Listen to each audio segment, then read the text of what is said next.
So what do we need to do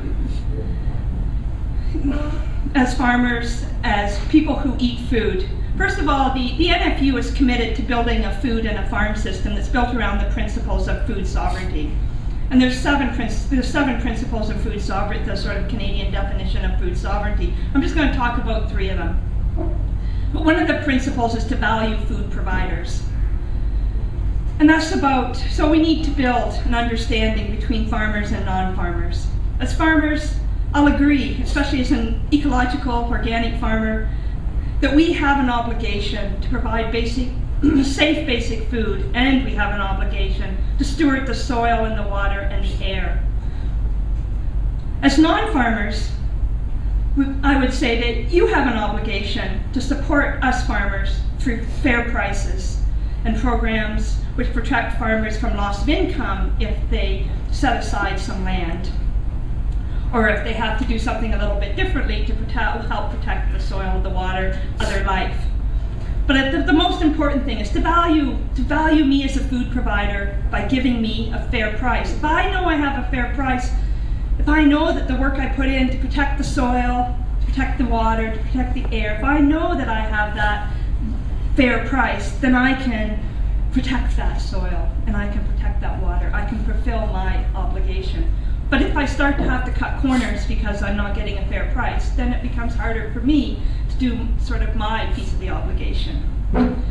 Another one of the principles of food sovereignty is building knowledge and skills. And before I talk about what that might mean in my world,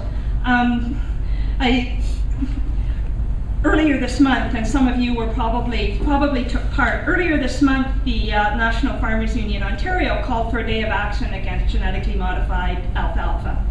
And let's just bring that up because I was one of the organizers in my own community, but I was also one of the organizers on the national level to help pull that day of action together. So I kind of figured this comment is directed at me, for one, pretty directly. The president, so we had that day of action, and I'm not going to talk much about, Roundup Ready alfalfa, but having that day of action sort of poked at the biotech industry, some of the bigger sort of farm organizations that support the biotech industry. It poked them enough that they felt they had to respond. So the Grain Growers of Canada sent out a press release on April 9th, and the president of the grain growers, Stephen Vandervalk, said, one of his comments within that press release said that while we appreciate that many longtime opponents of progress, that's me, longtime opponent of progress, have concerns, the reality is they have a lot of rhetoric. So I'm up here with a lot of rhetoric, but no facts to back up my case. That's how he described those of us who are trying to look at things in a different way that protects the environment. And just to I thought, well, I'll just take a look and about building knowledge and skills. If any of you don't know, CropLife Canada is the sort of umbrella organization of the plant protection industry, that being the chemical companies and the fertilizer companies, the seed companies. This is from their website. The plant science industry is committed to continually improving farmers' knowledge about best practices in the application of their products. Technology plays a big part in improving farmers' use of pest control products. I bring these up because this is what, when I am within my farm community, when I am reading the material, the articles in the Ontario Farmers, which is the main farm publication in Ontario, when I'm talking with people from other farm organizations, those of us who are trying to look at things a different way, we're accused all the time of being opponents of progress, of not trusting our science-based regulatory system. We're also told as farmers over and over again that technology, and I think somebody mentioned how we think that technology is going to solve our water issues. We're told over and over again that we need to adopt the newest technology.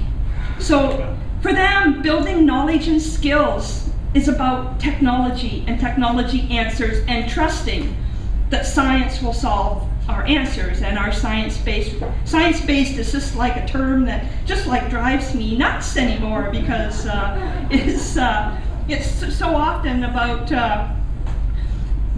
working against what I believe in. So what we do need, as far as building knowledge and skills, we do need much more public research that is in the public interest. We talked about the public interest today. We need public research that's in the public interest.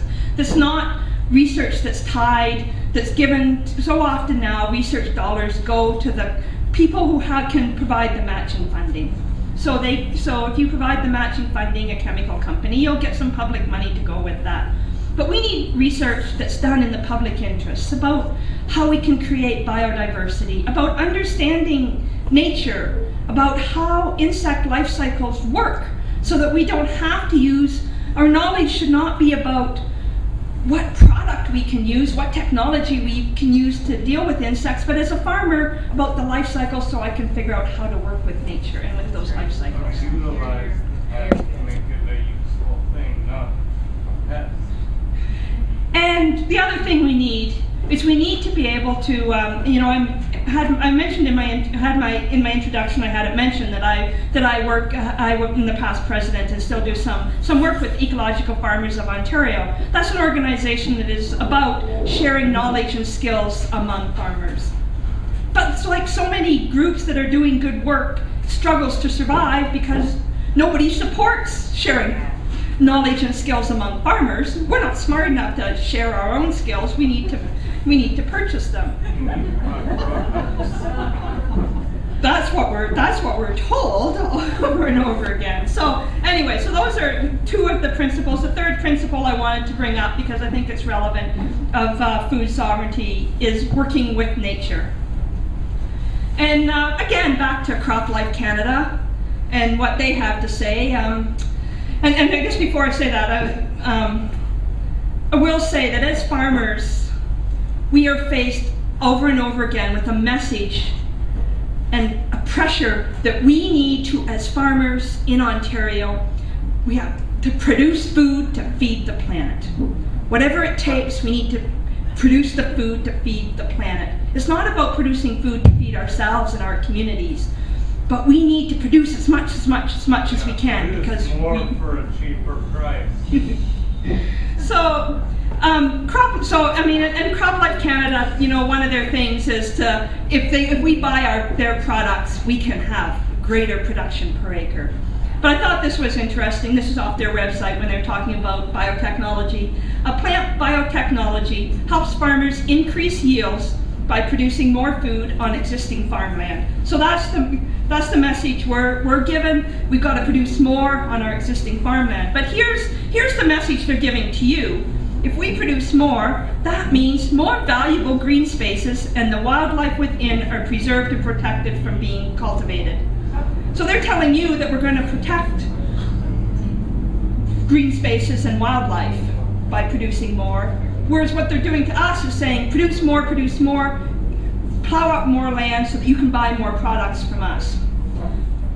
The other thing they have, and this is always brought up, talking about scientists are working to develop drought-tolerant crops that will ease pressure on the world's water supply.